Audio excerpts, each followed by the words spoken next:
जय मसीह की जय भारत साथियों। मैं राजा जी। डर का माहौल इतना ज्यादा है कि लोग अपने विश्वास की रक्षा के लिए परमेश्वर को छोड़कर पूरी दुनिया पे भरोसा कर रहे हैं।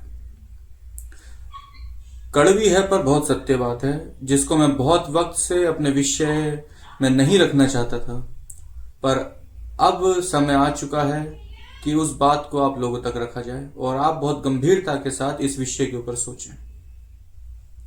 आज डर का माहौल इतना ज्यादा बन गया है और मसीही लोगों में अपने विश्वास की रक्षा के लिए इस प्रकार उन्होंने अपना उपाय निकाला कि हम अपने विश्वास की रक्षा के लिए अन्य जाति के लोगों से मदद लेंगे और अन्य जातियों के झंडे के नीचे बैनर के तले हम खड़े होंगे। और मुझे इसमें कोई दिक्कत और आपत्ति नहीं है, परंतु मैं एक चीज कहना चाहता हूं कि मैं परमेश्वर पर भरोसा करके विश्वास रख कर चलने वाला वो योद्धा हूं कि मैं दाऊद के समान बोलता हूं गोलियत के सामने खड़े होकर कि जब दाऊद फलिश्तीनी गोलियत से लड़ने के लिए उतरा तो गोलियत ने बोला कि क्या मैं कुत्ता हूं जो आता है? तो दाऊद ने साफ साफ कहा कि मैं यहोवा पर इज़राइल के परमेश्वर यहोवा के नाम से आता हूं। पहले शमूएल की पुस्तक 17वें अध्याय के अंदर आप लोग पढ़ सकते हैं।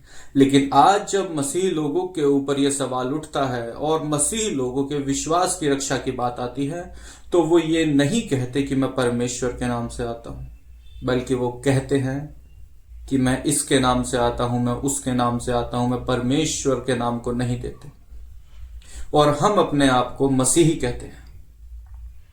बहुत गंभीर विषय है और जिसके बारे में मैं आज इस टॉपिक के ऊपर रखना चाहता हूं आप लोगों के साथ।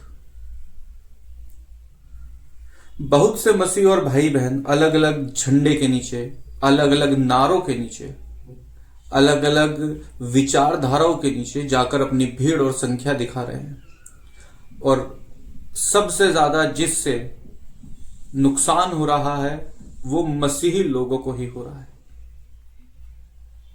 मेरे भाइयों में एक चीज स्पेशली कहना चाहता हूं, परमेश्वर ने जब जब मसीही लोगों को बचाया है, ठीक से समझिएगा, ठीक से सुनिएगा, परमेश्वर ने जब जब इतिहास में मसीही लोगों को, इजराइलियों को बचाया है, हम उसी परमेश्वर की बात कर रहा हूं जिसका नाम लेके हम प्रार्थना करते हैं, इजराइल का परमेश्वर यहोवा, याकूब का परमेश्वर यहोवा, यूसुफ का परमेश्वर यहोवा। हम जिस परमेश्वर यहोवा के नाम लेकर हम प्रार्थना आराधना करते हैं, चंगाई सभाइयां करते हैं, हम चर्च लगाते हैं, जिस यहोवा परमेश्वर के नाम से, जिस यीशु मसीह के नाम से, मैं उस ही परमेश्वर के बारे में यह बताना चाहता हूं कि जब जब उसने मसीही लोगों को बचाया है, तब उसने मसीही व्यक्ति को ही खड़ा करा है बचाने के लिए।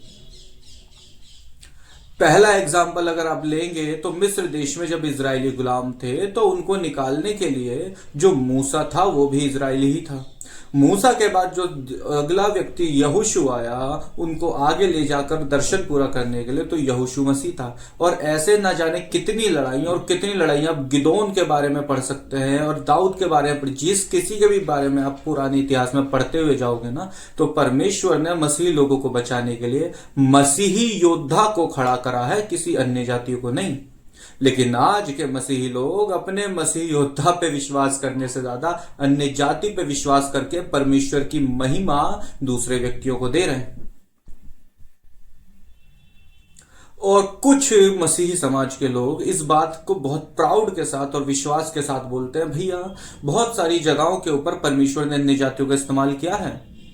और मैंने कहा हाँ बिल्कुल किया है, और मैं इस बात पे बोलता हूं कि रूत का जहां इस्तेमाल करा, रूत एक अन्य जाति में से आई थी और वो एक महिला है, मुझे उसका नाम ध्यान नहीं आ रहा, कि जब यहोशू ने भेद लेने के लिए भेजा, एक अन्य जाति ने इजरायलियों की मदद की थी। मैं इस बात से डिनाई नहीं करता, लेकिन वो जगह कहां पर लिखी है कि इजरायलियों ने खड़े होकर नारे लगाए हैं दूसरे लोगों के कि परमेश्वर की महिमा दूसरे को मिल जाए। तो यही है, लोग अपनी जीत को, अपनी सुरक्षा को, अपनी इज्जत को ढूंढ रहे हैं। मसीह लोग आज दूसरे बैनरों के नीचे, आज दूसरे रंगों के नीचे, आज दूसरे झंडों के नीचे, आज दूसरे संगठनों के नीचे, जो सियासत बाइबल के खिलाफ है। मैं श्योरिटी के साथ बोल रहा हूं, यह बाइबल के खिलाफ है। मदद लेना और मदद करना अलग है, लेकिन दूसरे को झंडे को उठाकर चलना एक अलग चीज आती है। यदि आप मेरी बात को समझ रहे होंगे तो बहुत अच्छी बात है, और यदि आप नहीं समझ रहे तो आपको एक बार इस विषय के ऊपर चिंता करनी चाहिए। कल को जब हमारी आने वाली पीढ़ियां,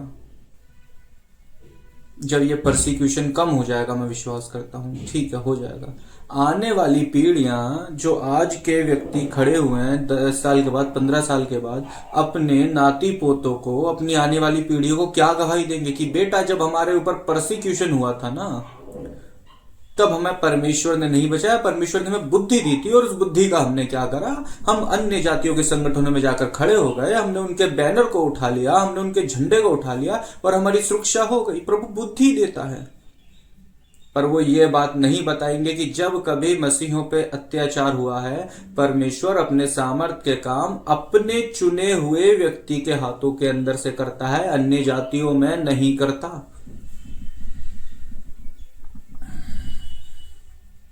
पर वो पता नहीं अपने अपने भविष्य के अंदर जब उनकी पीढ़ियां ये सवाल उनसे पूछेंगी तो वो क्या जवाब देंगे, क्योंकि पुराने वक्त में, पुराने नियम के अंदर मूसा ने जब व्यवस्था उत्पत्ति लिखना चालू करी ना, तो उससे पहले अब्राहम इसहाक को कहानियां सुनाया करता था परमेश्वर के बारे में, इसहाक याकूब को और अपने दोनों बच्चों को कहानियां सुनाता था परमेश्वर के बारे में। फिर जब याकूब के ऊपर अभिषेक रुका, याकूब अपने बच्चों को सुनाया करता था परमेश्वर के बारे में, परमेश्वर की गवाहियां दिया करता था, परमेश्वर के चमत्कारों को बताया करता था, परमेश्वर के बारे में बताया करता था। और उसी प्रकार यूसुफ, ये एक पीढ़ी दर पीढ़ी लोगों को, दादा दादी अपने पोता पोती को और पिताजी अपने बच्चों को सिखाया करते थे परमेश्वर के बारे में। आज से 10 साल के बाद आप क्या सिखाएंगे परमेश्वर के बारे में, कि जब आज हम समस्या में हैं, आज हम तकलीफ में हैं, आज हम दिक्कतों में हैं, तो हमने दूसरी जाति के, दूसरे धर्म के, दूसरे व्यक्तियों के जो मसीही नहीं है उनके झंडों को उठा लिया। तो ये गवाही आप दे सकते हैं, कोई और ये गवाही नहीं दे सकता। मसीही व्यक्ति आज दूसरे संगठनों को मजबूत कर रहा है धन से। मेरे पास बहुत जगहों से खबर आई है कि मसीही लोग अपना यूनिटी बनाकर पूरे डोनेशन इकट्ठा करके पैसे इकट्ठा किए और एक दूसरे व्यक्ति को दे दिए। वो व्यक्ति परमेश्वर के भय में नहीं है।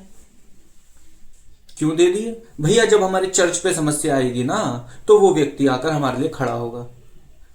उसी धन से, उसी पैसे से यदि आप अपने ही चर्च के बच्चों को, अपने ही कुछ विश्वासी बच्चों को पढ़ा लेंगे LLB, तो वो खड़ा नहीं होगा क्या? ये सवाल मुझे समझ नहीं आता, वो सोचते भी नहीं है इस बारे में। आज मसीही लोगों को फुटबॉल की तरह सिर्फ और सिर्फ इस्तेमाल किया जा रहा है, और बहुत से ऐसे संगठन हैं जिन्होंने ये चीज देख ली है कि क्रिश्चियन लोगों के पास, मसीही लोगों के पास स्कूल्स हैं, हॉस्पिटल्स हैं, बहुत सारी चीज है, यदि हमने इनको अप्रोच कर लिया ना तो भैया फंडिंग हो जाएगी। ये बात वो लोग समझ नहीं रहे हैं। और जो मसीही बड़े बड़े हुक्मरान लोग हैं, जो अपने आप को अधिक आत्मिक और समझदार समझते हैं, वो परमेश्वर की महिमा दूसरे लोगों के हाथ में दे रहे हैं। यदि परमेश्वर आपको बचाएगा, यदि परमेश्वर आपको सेम मिस्र में से निकाल के लाएगा, समुद्र को फाड़ेगा, सब कुछ करेगा, मैं इस बात पे विश्वास करता हूं, लेकिन परमेश्वर सिर्फ और सिर्फ एक मसीही व्यक्ति को खड़ा करेगा आप लोगों की मदद के लिए, किसी गैर मसीही को नहीं।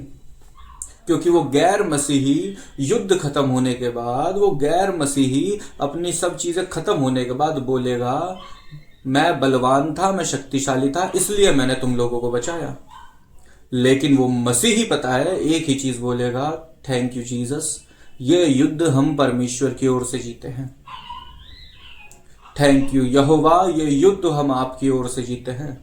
क्योंकि उस मसीही को पता है कि चाहे मैं कितना भी बलवान हूं, चाहे मैं कुछ भी हूं, ये युद्ध में नहीं ये युद्ध मैं नहीं जीतूंगा, ये युद्ध सिर्फ और सिर्फ मैं परमेश्वर की ओर से जीता हूं। और यदि उसने परमेश्वर की महिमा को अपमान पहुंचाया तो फिर तो परमेश्वर उनसे डायरेक्टली अपने हिसाब से बात करेंगे। लेकिन वो अन्य जाति व्यक्ति, जिसके मन में, अन्य व्यक्ति जो प्रभु को जानता नहीं है, जिसके मन में भय नहीं है, जो खुद दूसरे समाज का ये झंडा लेकर चल रहा है, उसके मन में प्रभु का भय कहां पर है? ये सवाल मैं छोड़ के जा रहा हूं आप लोगों के दिलों के अंदर। और यदि परमेश्वर की आत्मा आप लोगों से बात करे, यदि आप जिस बाइबल को मैं पढ़ता हूं, यदि आप उसी बाइबल को पढ़ते हो, उसी वचन को, उन्हीं 66 पुस्तकों को पढ़ते हो, तो परमेश्वर की आत्मा आपसे बात करे, आपको बताए कि ये युद्ध सिर्फ अपने चर्च को बचाने का नहीं है, कि ये लड़ाई सिर्फ और सिर्फ आपके मसीही लोगों को जेल जाने से रोकने की नहीं है, बल्कि ये लड़ाई, ये युद्ध आपके विश्वास की रक्षा का है। ये युद्ध आपकी आने वाली पीढ़ियों के लिए गवाही का है। ये युद्ध आपके आने वाले समय में इतिहास की पुस्तक में लिखने का है।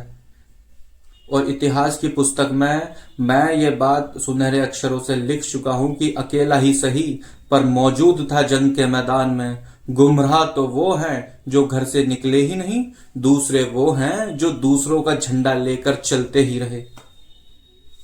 जय मसीह की जय भारत।